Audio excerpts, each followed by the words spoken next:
गीता बिना माँ बाप की बच्ची थी। वो अनाथ आश्रम में पली बड़ी थी। बचपन से ही उसे माता पिता का प्यार नसीब नहीं हुआ था। अनाथ आश्रम की स्थिति भी काफ़ी अच्छी नहीं थी। वहाँ उसे प्यार दुलार के नाम की कोई भी चीज़ नहीं मिली थी। बस समाज में किसी तरह बच्चों को पैदा करके छोड़ दिया जाता था, जिन्हें अनाथ आश्रम वाले लोग तरस खाकर वहाँ ले आते थे, और उनकी ज़िंदगी ऐसे ही बिना माँ बाप के, बिना परिवार के बीत जाती थी। गीता भी उन अनाथ बच्चों में से एक थी, जिसके माँ बाप नहीं थे। पर उसके माँ बाप ने उसे छोड़ा नहीं था, बल्कि एक कार एक्सीडेंट में अचानक से उसके माँ बाप का देहांत हो गया था, जिसके बाद उसके रिश्तेदारों ने उसे अपनाने और पालने से इनकार कर दिया, और उसके ही अपने चाचा चाची ने उसे अनाथ आश्रम भेज दिया। उसे ये तो पता था कि उसका परिवार कौन है और कहाँ है, पर उसका परिवार उसके साथ नहीं था। वो बचपन से ही अनाथ आश्रम में रही थी। बड़े होने के बाद अनाथ आश्रम के मालिक ने एक सामूहिक विवाह का आयोजन करके गीता और उसके जैसी और अनाथ बच्चियों का अच्छे अच्छे घरों में शादी कर दिया। शादी के बाद गीता बहुत सारी उम्मीदें लेकर ससुराल गई थी।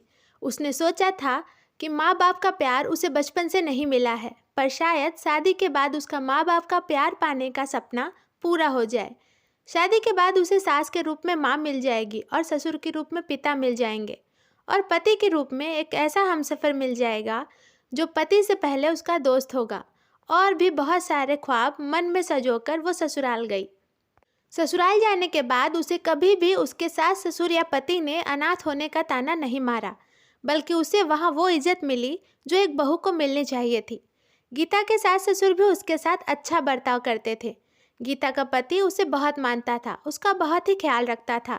गीता की खुशी का ठिकाना न रहा। गीता ने सोचा भगवान ने उसके मन की मुराद पूरी कर दी, उसे ऐसा ससुराल देकर। लेकिन धीरे धीरे घर की परिस्थितियां बदलने लगी। गीता की सास उसके हर काम में कमी निकालने लगी। वो कुछ अच्छा भी करती थी तो उसकी सास उसे गलत बताती थी। आए दिन वो गीता को समझाती रहती थी कि ये खराब है, वो गलत है, यहाँ सफाई नहीं हुई है, ये गंदा है, और इसी तरह और तरह की बातें। ये सब सुनकर गीता मन ही मन बहुत दुखी होती थी। वो सोचने लगी कि वो तो सास के रूप में एक माँ का सपना लेकर आई थी, लेकिन उसने गलत सोचा था। उसे सास ही मिली है, माँ नहीं। माँ होती तो उसके कामों में इस तरह कमियां ना निकालती। अब उसके दिमाग में ये बात आने लगी कि उसकी किस्मत ही इतनी खराब है कि भगवान ने उसकी किस्मत में माँ का सुख ही नहीं लिखा है। पर गीता ने कभी भी इस बात की शिकायत अपने सास से नहीं की। गीता की सास गीता पर कोई जुल्म नहीं करती थी, लेकिन उसके काम में कमियां जरूर निकालती रहती थी। गीता भी इस बात से सोच में पड़ जाती थी कि आखिर वो उसके साथ ऐसा क्यों करती हैं। वो सोचने लगी कि वो ऐसा क्या करे कि उसकी सास उससे खुश हो जाए। इसलिए वो अब हमेशा ऐसे काम करने लगी जैसा उसकी सास चाहती थी। हर काम बहुत ही अच्छे से और वक्त पर करती थी, मन लगाकर करती थी। वो हर वक्त ऐसे काम करती थी जिससे उसकी सास उससे खुश हो जाए और वो उसकी तारीफ कर दे। गीता के ससुर अपनी बहू से बहुत खुश थे। पति भी गीता से बहुत खुश रहता था। बस एक सास ही थी जो उससे खुश नहीं रहती थी। गीता ने सोचा आज नहीं तो कल मैं अपनी माँ जी को ज़रूर बदल लूँगी। उसने बहुत कोशिश की कि अपनी सास का दिल जीत सके। एक दिन गीता की सास को किसी ज़रूरी काम से बाहर जाना पड़ा। जब वो घर पर नहीं थी तब गीता की ननद घर पर आई और कुछ दिनों के लिए छुट्टी मनाने के लिए वहाँ रुक गई। गीता के सास के ना रहने पर वो गीता पर बहुत हुक्म चलाती थी। उसने देख रखा था कि उसकी माँ कैसे गीता के हर काम में नुक्स निकालती है, उसे डांटती है। इसलिए अपनी माँ के ना रहने पर वो अपनी भाभी के साथ ठीक वैसा ही व्यवहार करती थी जैसा उसकी माँ गीता के साथ करती थी।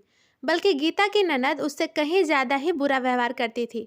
उसे हर वक्त ताने मारती थी, उसे नीचा दिखाती थी। एक दिन उसकी ननद ने अपनी सहेलियों को खाने पर बुलाया और गीता से उनके लिए खाना बनवाया, पर उसने अपनी सहेलियों के सामने उसकी बहुत बेइज्जती की। उसने कहा कि तुम किसी काम की नहीं हो, तुम तो अनाथ हो, फिर भी मेरी माँ तुम्हें न जाने क्यों तुम जैसी गवार को अपनी बहू बना के ले आई। तुम्हारा तो दुनिया में कोई नहीं है, तुम्हारे माँ बाप ही नहीं है, तो तुम्हें सिखाकर भेजता कौन? इसलिए तुम्हें कोई काम ठीक से नहीं आता। गीता की ननद गीता को जब ये सारी कड़वी बातें सुना रही थी, तब उसे पता ही नहीं था कि गीता की सास पहले ही वहाँ मौजूद थी और वो 1 घंटे पहले ही घर वापस आ चुकी थी। और उन्होंने अपनी बेटी की वो सारी बातें सुन ली थी जो उसने अपनी भाभी को बेइज्जत करने के लिए अपनी सहेलियों के सामने बोल रही थी। गीता को सुनाते सुनाते गीता की ननद ने उस पर अचानक से हाथ उठा दिया। उसको ऐसा करते देख गीता की सास ने अपनी बेटी का हाथ पकड़कर रोक लिया और अपनी बेटी के गालों पर एक जोरदार तमाचा मारा और उन्होंने अपनी बेटी से कहा, खबरदार जो मेरी बेटी को हाथ भी लगाया, मुझसे बुरा कोई नहीं होगा। तुम्हारी हिम्मत कैसे हुई मेरी बेटी पर हाथ उठाने की, उसे इतना भला बुरा कहने की? तुम्हें हक किसने दिया कि तुम अपनी माँ समान भाभी पर हाथ उठाओ? तब गीता की ननद सन्न रह गई। उसे कुछ समझ ही नहीं आया कि ये क्या हो गया। उसने अपनी माँ से कहा, माँ आप ये सब क्या बोल रही हैं? भाभी तो आपकी बहू हैं, आप उनको अपनी बेटी क्यों कह रही हैं? आपकी बेटी मैं हूँ, वो नहीं। और अगर मैंने उन्हें कुछ कह भी दिया तो इससे कौन सी बड़ी बात हो गई? मैंने देखा है भाभी में इतनी सारी कमियां हैं, इसीलिए तो आप उनकी हमेशा कमियां निकालती रहती हैं। तो मैं भी तो वही कर रही थी। अगर मैंने इनको इनकी कमियां दिखा दी तो क्या गलत किया मैंने? ये सब सुनकर गीता की सास ने कहा, तुम्हें कोई हक नहीं है कि तुम मेरी बेटी पर हाथ उठाओ या उसे कुछ भी गलत कहो। और हाँ, एक बात मेरी कान खोलकर सुन लो और समझ भी लो कि गीता मेरी बहू नहीं, मेरी बेटी है। और रही बात मेरे उसके काम में कमी निकालने की, तो वो मैं इसलिए नहीं करती हूँ कि उसे मैं बहू समझकर नीचा दिखाना चाहती हूँ या उस पर हुक्म चलाना चाहती हूँ या मैं उससे नफरत करती हूँ, बल्कि मैं उसके कामों में कमियाँ सिर्फ इसलिए निकालती हूँ क्योंकि मैं अपनी बेटी को हर काम में बेहतर बनाना चाहती हूँ। मैं नहीं चाहती कि कभी कोई भी मेरी बेटी में कोई नुक्स निकाले या उसे किसी से कम समझे। मैं उसे एक खरा सोना बनाना चाहती हूँ। मैं जानती हूँ कि उसे बचपन से माँ का प्यार नहीं मिला है। सही गलत पर समझाने के लिए, सही सलाह देने के लिए उसके पास माँ नहीं थी। इसीलिए मैं एक माँ बनकर उसे सब सिखाना चाहती थी। मेरा तरीका भले ही थोड़ा अलग था, पर मेरे इरादे कभी गलत नहीं थे। मैंने उसके साथ सख्ती की ताकि मैं उसे सिखाने में कोई कमी ना रखूं। मैं चाहती थी कि मेरे मरने से पहले मैं उसे वो सब सिखा दूं जो एक माँ अपनी बेटी को सिखाती है, ताकि मेरे मरने के बाद उसे एक माँ की कमी ना महसूस हो। मेरे सिखाए सबक के रूप में वो मुझे हमेशा अपने पास पाएगी, मुझे याद करेगी। उसे ऐसा कभी महसूस नहीं होगा कि उसकी ज़िंदगी में भगवान ने उसे माँ नहीं दी और माँ का साया, उसका आशीर्वाद उसे नहीं मिला। मैं अपनी बहू को सर्वगुण संपन्न बनाना चाहती थी ताकि मेरे ना रहने पर उसे कभी भी एक सास और माँ की कमी महसूस ना हो। मैंने अपनी ममता को अपने मन में ही छुपा कर रखा और उसके साथ हमेशा सास जैसा व्यवहार करती रही। पर मेरे अंदर भी एक माँ है जो शादी वाले दिन से ही उसे अपनी बेटी मानती है और आखिरी दम तक उसे अपनी बेटी ही मानेगी। मेरी बहू मेरी बेटी ही नहीं है, मेरे जिगर का टुकड़ा है। मेरी जान बसती है उसमें।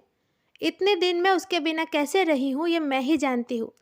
ये सब सुनकर गीता की आंखों से आंसू बहने लगे। गीता ने अपनी सास को गले से लगा लिया। फिर दोनों सास बहू एक दूसरे को गले लगाकर खूब रोई, क्योंकि गीता को सारी सच्चाई पता चल चुकी थी। अब दोनों ने एक दूसरे को माँ बेटी के रूप में पा लिया था और उनका जीवन पूरा हो गया था। गीता ने अपनी सास से कहा, माँ मैं बचपन से माँ के प्यार के लिए तरसी हूँ। मुझे नहीं पता था कि आपका ये व्यवहार मेरे भले के लिए था। मैंने अनजाने में न जाने आपके बारे में क्या क्या सोच लिया था। मुझे माफ़ कर दीजिए। मैं आपसे वादा करती हूँ कि मैं ना सिर्फ आपकी अच्छी बेटी बनकर दिखाऊंगी, बल्कि एक अच्छी बहू भी बनकर दिखाऊंगी। कभी आपको कोई शिकायत का मौका नहीं दूंगी। इस तरह एक अनाथ बच्ची को माँ का सुख मिल गया और एक माँ को बहू के रूप में एक अच्छी बेटी मिल गई। वो दोनों एक दूसरे का ख्याल रखती थी, एक दूसरे की खुशी के लिए जीती थी। सास बहू का ये रिश्ता देखकर लोग इनके रिश्ते की मिसालें दिया करते थे कि सास बहू का रिश्ता हो तो ऐसा।